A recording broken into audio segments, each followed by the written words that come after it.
Hello everyone. Apple puree नंतर आज मल्हारने घेतली पहिल्यांदाच बनाना प्युरी. सुरुवातीला मी सलग 3 दिवस त्याला ॲपल प्युरीच दिली होती. याची डिटेल रेसिपी सुद्धा मी तुमच्यासोबत शेअर केलेली आहे, तुम्ही ती पाहू शकतात. ही जी ॲपल प्युरी आहे ही मल्हारला व्यवस्थितपणे डायजेस्ट झालेली आहे. त्याला कोणत्याही प्रकारचा त्रास झाला नाही, पॉटी सुद्धा व्यवस्थित झाली आणि पोटही त्याचं छान प्रकारे साफ झालं. आणि आज मी परत त्याला नवीन फ्रूट इंट्रोड्यूस करत आहे, जे आहे केळी. केळीची प्युरी बनवणं अतिशय सोपी आहे. फक्त छान पिकलेले बनाना तुम्हाला घ्यायचे आहे आणि त्यामध्ये अगदी कन्सिस्टन्सीनुसार दूध घालून ब्लेंडमध्ये ब्लेंड करायचं आहे. तुम्ही यात पाणी किंवा फॉर्म्युला मिल्क सुद्धा घालू शकतात. मी यात माझं दूध घातलं आहे. याला शिजवण्याची गरज नाही, त्यामुळे ही प्युरी पटकन बनते. या पद्धतीने तुम्हाला सुरुवातीला कन्सिस्टन्सी ठेवायची आहे. तुम्ही बनाना मॅश करून सुद्धा देऊ शकतात, पण सुरुवातीला देणे टाळा, कारण बाळाला अजून व्यवस्थित घेता येत नाही. शिवाय चॉकिंग होण्याचे चान्सेस सुद्धा खूप जास्त असतात.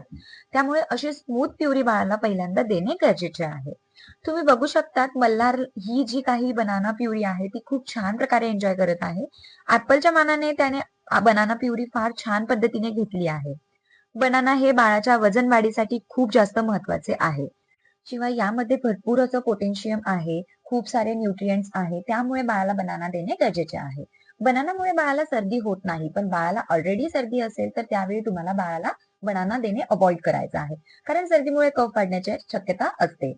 रेग्युलरली जर बाळ बनाना खात असेल तर बाळाचं पोटही साफ राहतं आणि इम्युनिटी इम्प्रूव्ह व्हायला सुद्धा मदत होते. मल्हारने इथे साधारणतः 10 ते 12 चमचे ही प्युरी खाल्ली असेल. म्हणजे मी जितकी प्युरी बनवली होती त्यापेक्षा थोडीच ही प्युरी खाल्ली आहे.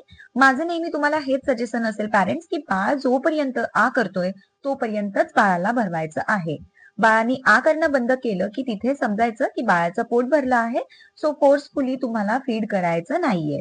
कारण हा आहार बाळाचं पोट भरणे गरजेचं नसून त्याला नवनवीन चवी इंट्रोड्यूस करून देण्यासाठी आहे. अजूनही बाळाचं मेन मील हे आईचं दूध किंवा फॉर्म्युला मिल्कच असणार आहे. So thank you for watching my video. भेटूया नेक्स्ट ब्लॉग मध्ये.